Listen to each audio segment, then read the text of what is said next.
साहेब, जरांगे पाटलांनी दावा केलाय की तुम्ही त्यांना फोन केला होता आणि चर्चेसाठी एक सकारात्मकता दाखवली, मात्र आता तुम्ही नाही होऊन पडता असं देखील ते म्हणताय. काय तथ्य या सगळ्या गोष्टी? ते वस्तुस्थिती तशी नाही आहे. खरं म्हणजे दुसऱ्या दिवशी ते या त्यांच्या मोर्चाला निघण्यापूर्वी मी त्यांच्याशी माझं प्रत्यक्ष बोलणं झालं नाही, पण त्यांच्या सहकार्याशी बोलणं झालं होतं आणि माझी तयारी होती जाऊन त्या ठिकाणी. मी तयार आहे, चर्चेला येतो. परंतु मी त्यांना म्हटलं की चर्चा करून जर आंदोलन थांबणार असेल तर त्या चर्चेला काही अर्थ राहणार आहे. अन्यथा चर्चा केल्याच्या नंतर जर पुन्हा तुमचं आंदोलनावर तुम्ही कायम असाल तर शेवटी तो तुमचा अधिकार आहे. सरकार सकारात्मक, आम्ही म्हटल्याप्रमाणे आम्ही काही गोष्टीचे निर्णय केलेले आहेत. रात्र झाल्यानंतर परत त्यांचा काही निरोप आला नाही या संदर्भामध्ये. मग मी तो काही परत विषय घेतला नाही. कालही आमच्या प्रवासाचा प्रयत्न होता की नगर जिल्ह्यातून जाताना त्यांना भेटावं, परंतु पुन्हा दुसरा एक विचार समोर होता की जर चर्चेमध्ये जर काही चर्चा मध्ये काही साध्य होत नसेल, कारण जरांगे पाटील मुंबईला जाण्यासाठी ठाम होते, तर मग मुंबईला गेल्यानंतर चर्चा करू असा मग मी विचार केला. त्यामध्ये आम्ही काही चर्चा करायला मी कधीच नकार दिलेला नाही आहे.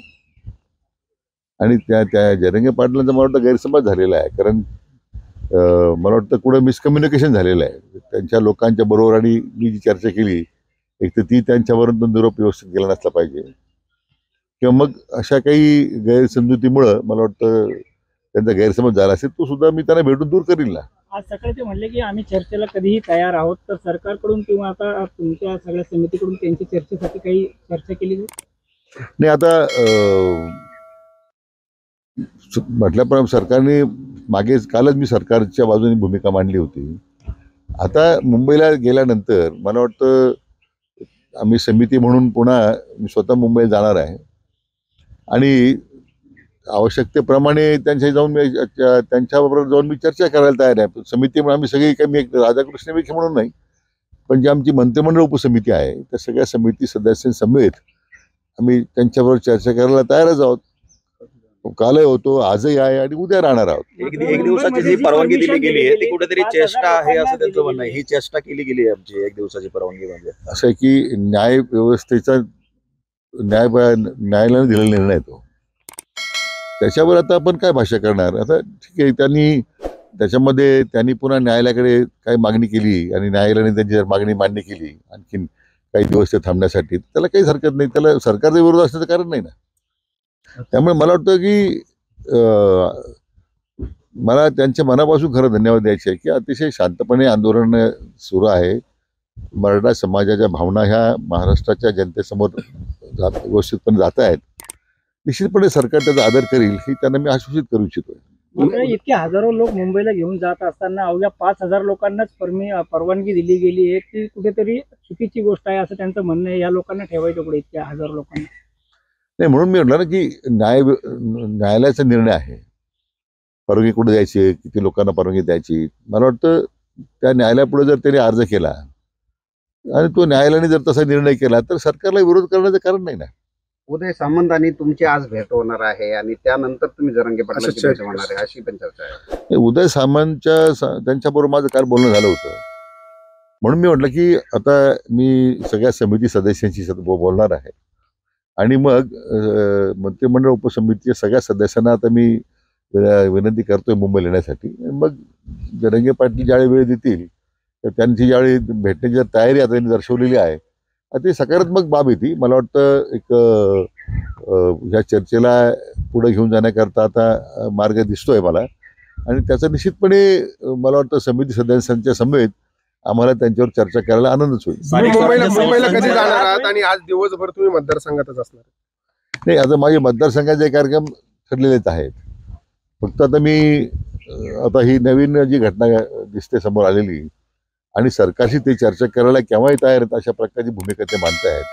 मला वाटतं त्यांना प्रतिसाद दिलाच पाहिजे ना आपण. म्हणून आता समिती सदस्याची चर्चा करून आता आम्ही ठरवतोय आज भेटायचं का उद्या भेटायचं. त्याच्यात एकदा वेळ निश्चित झाल्यानंतर त्यांना आम्ही कळू तसं. स्थानिक स्वराज्य संस्थांच्या निवडणुका तोंडावरती आहे, येऊ घातलेल्या आहेत. कुठेतरी हा सरकारला कोंडीत पकडण्याचा प्रकार दिसतोय. हा सगळा आंदोलन आणि हे त्याच दरम्यान हे सगळं केलं जातं. मला काही त्याच्यात राजकारण काही वाटत नाहीये. शेवटी स्थानिक स्वराज्य संस्था आणि ह्या आंदोलनाचा काही संबंध नाही. कारण काय की हे आंदोलन आज सुरू नाही आहे, यापूर्वी ते सुरू होतं. काही कारणामुळं ते स्थगित झालं. त्यावेळी माननीय मुख्यमंत्री एकनाथराव शिंदे साहेब त्यावेळी मुख्यमंत्री असताना त्यांनी दिलेलं आश्वासन, 10%ची झालेली कार्यवाही, 10% दिलेलं आरक्षण. त्यामुळे मला वाटतं नंतर ECBCच्या बाबतीमध्ये झालेला निर्णय, EWSच्या बाबतीमध्ये भारत सरकारने घेतलेला निर्णय, अशा सगळ्या अनुषंगिक बाबीमध्ये आता जो मुख्य मुद्दा जो आहे हैदराबाद गॅझेटरच्या संदर्भातला, तोच फक्त मला वाटतं मुद्दा महत्त्वाचा दिसतोय मला, की ज्यांच्यामध्ये जो न्यायमूर्ती शिंदे समितीसमोर प्रस्ताव आहे, पुन्हा मला वाटतं आता न्यायमूर्ती शिंदे साहेबांना मी आज विनंती करणार आहे आणि शक्य असेल तर त्यांना मी चर्चेला त्यांना सुद्धा यावं आमच्या समेत अशी विनंती करणार. आरक्षणाची मर्यादा ठरलेली आहे. हे ओबीसी वाले विरोध करत असताना ओबीसी मधून नाही, तर मग हा प्रश्न नेमका निकाली कसा निघू शकतो? असं आहे, आज मुद्दा ओबीसीच्या मध्ये आरक्षण देण्याचाच नाही आहे. मुद्दा काय आहे की हैदराबाद गॅझेटरमध्ये ज्यांचे दाखले जर असतील कुणबीचे, तर ते देण्याचा संबंध आहे. आता त्याला स्क्रुटिनी सुरू आहे, कारण ते निजाम स्टेटकडे होतं. मी महसूल मंत्री असताना मला आठवतं आम्ही सगळ्या जिल्हाधिकाऱ्यांना त्यासाठी विशेष सूचना देऊन आमच्या विभागाचे प्रमुख सचिव त्यांना हैदराबादला पाठवलं होतं. एक महसूल विभागाची टीम हैदराबादमध्ये बसली. सगळे जुने कागदपत्र आम्ही उपलब्ध करून घेतले. आता जे नव्हते आपल्याकडे उपलब्ध नव्हते ते सगळे उपलब्ध झालेत. आता त्या जवळजवळ त्या सगळ्याची स्क्रुटिनी करावं लागेल आता. आणि ती स्क्रुटिनी करताना काय निकष असावेत, काय कोणतं धोरण घ्यावं, म्हणून ती न्यायमूर्ती शिंदे साहेबांची समिती आहे. त्यामुळं सरकार जर भूमिका नकारात्मक असते तर आम्ही या इतकं पुढे गेलोच नसतो. जे 2.5 वर्षाच्या महाविकास आघाडीच्या काळात घडलं नाही, आरक्षण जे दिलेलं 16% जे मान्य देवेंद्रजींनी दिलं होतं ते सुद्धा यांनी घालवलं आणि कुठल्या प्रकारची कार्यवाही झाली नाही.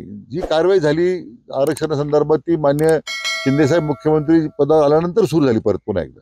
मला वाटतं मग आमच्या महायुती सरकार त्यासाठी आरक्षण देण्याच्या मुद्द्यासाठी पूर्णतः कटिबद्ध आहे. जेव्हा जे काही आवश्यक पावलं उचलायची ते आम्ही उचलतोय आता. मात्र त्यांची प्रमुख मागणी ही नाही, माझी जरंगे पाटलांनी या निमित्तानं विनंती आहे की माननीय फडणवीस साहेब मुख्यमंत्री असताना दिलेलं 16% आरक्षण हे आतापर्यंत कोणत्याही मागच्या मुख्यमंत्र्यांना जमलं नाही, हे त्यांनी करून दाखवलं. एवढे 58 मोर्चे राज्यभर निघाले. लक्षावधी आमचे बांधव, मराठी बांधव रस्त्यावर होते. कुठे अनुचित प्रकार घडला नाही.